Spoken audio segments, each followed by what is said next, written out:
Okay, we left off talking about the insoles, and now I'm going to tell you the good and the bad on insoles and how I approach the issue.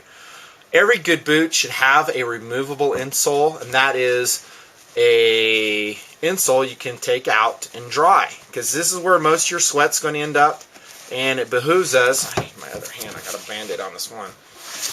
This is not, by the way, my example of a good boot. I'm just using it as an object lesson. Here's the insole on these Survivors, and these are old boots, by the way, like 15 years, so I'm just using them as an object lesson. These are the insoles that come with them. They're removable insoles, which most boots will have.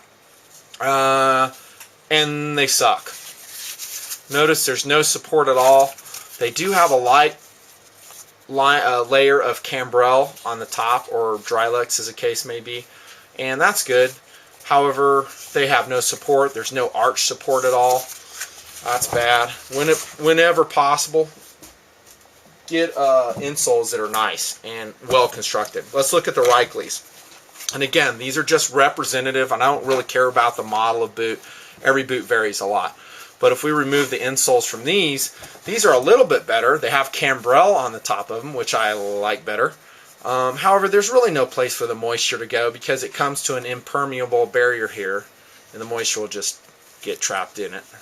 And then it has felt on the bottom. I guess they're trying to give a little more cushioning, and then they have some type of design here. I'm not sure what that's supposed to do. I guess give more cushioning, but in reality it's not going to do much. It's just too thin and too weak of a material to give any cushioning or support.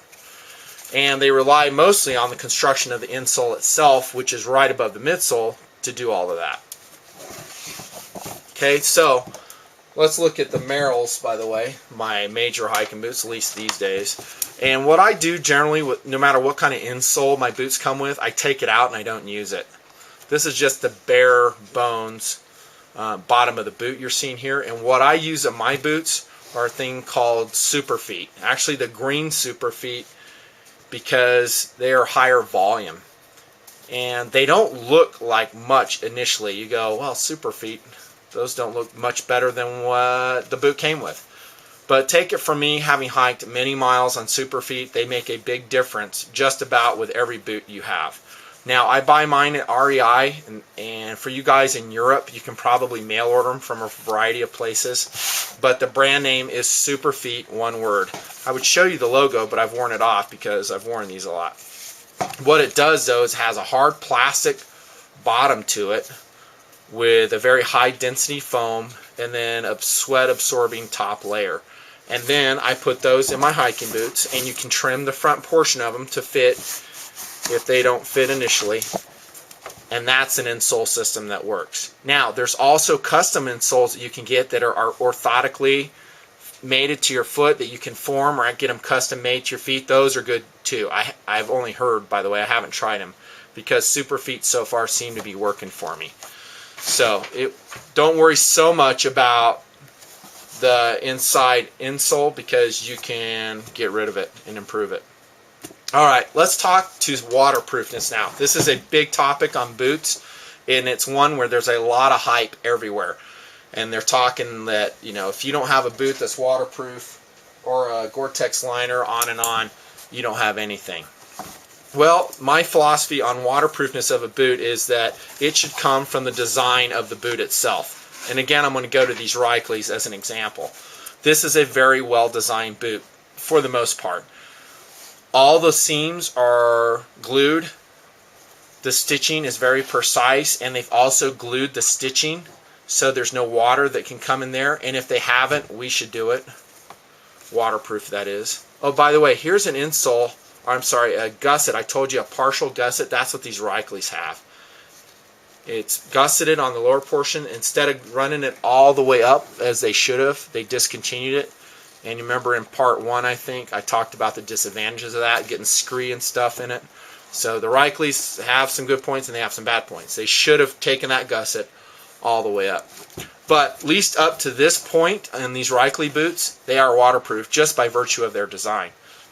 I do not recommend going with a Gore-Tex liner because it's just less breathability your boot's going to have.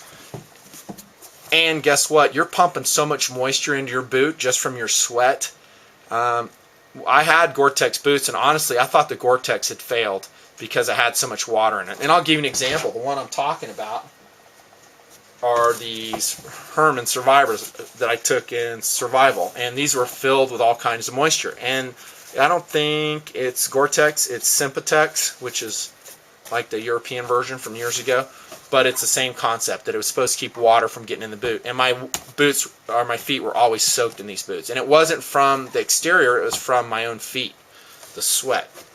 I learned that. It's better, in my opinion, not to have a Gore-Tex liner, because if the boot's constructed well, like these Merrells, full gusset, there's no waterways that can allow water in the boot, you really don't need a liner. All it does is reduce your breathability. Now, if you're going with a fabric and leather constructed type shoe like this one, and for a lightweight hiker, then maybe a Gore-Tex liner would be useful. But you're going to have so much moisture in there anyhow. By the way, a note on moisture management while you hike. One of the biggest promoters of blisters is the moisture in your boot. It's because your feet, or your skin on your feet, gets very tender with the moisture, i.e. sweat that they're rubbing against the socks and everything. What you should do is, while you hike, take your boots off, air your socks out, air your feet out, and actually put on new socks if you can, and try to minimize the moisture, especially in the heel area. If you can keep your feet drier, you'll find that your heel will be a lot stronger. Also, your heel just has to get in shape. So if you've done a series of day hikes and stuff, then you'll find that your heel is much stronger in this area. Your skin will toughen up just by virtue of getting used to the wear and tear on it. All right, talked about insoles, talked about lacing, and we're coming to the end here. How about ankle support?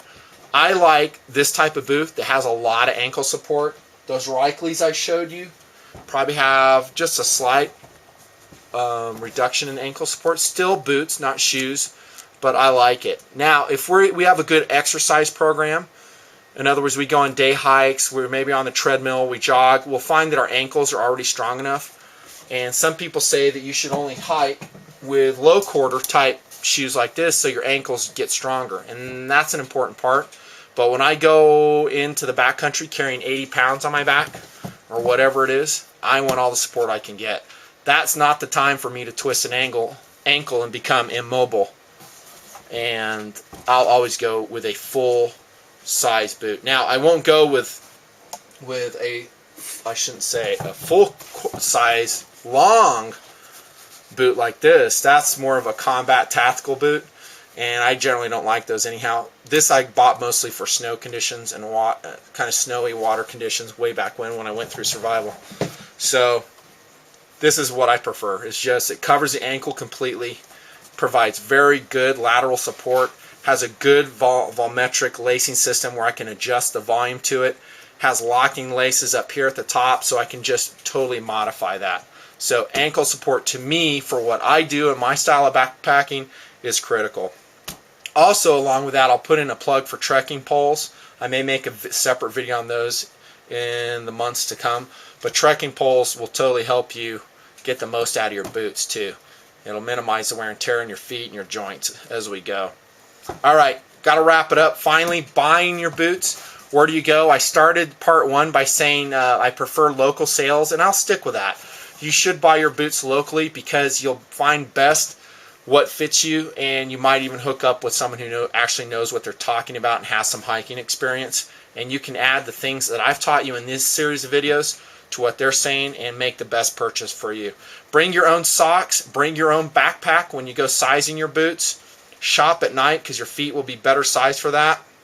Hopefully the place you have has an incline test like REI. Go for price above $100, preferably above $150, because price is generally indicative of quality for hiking boots. If they're below $100, chances are you're going to get what you paid for, and that's not much. And then finally, as you size your boots, spend some time in them. Minimum 1 hour, walking around the store with your backpack on, incline testing, or paying special attention to heel slippage. Whew, lot to cover. Nutnfancy on boots. Don't email me about specific models. I can't answer it. This is your indication. Thanks.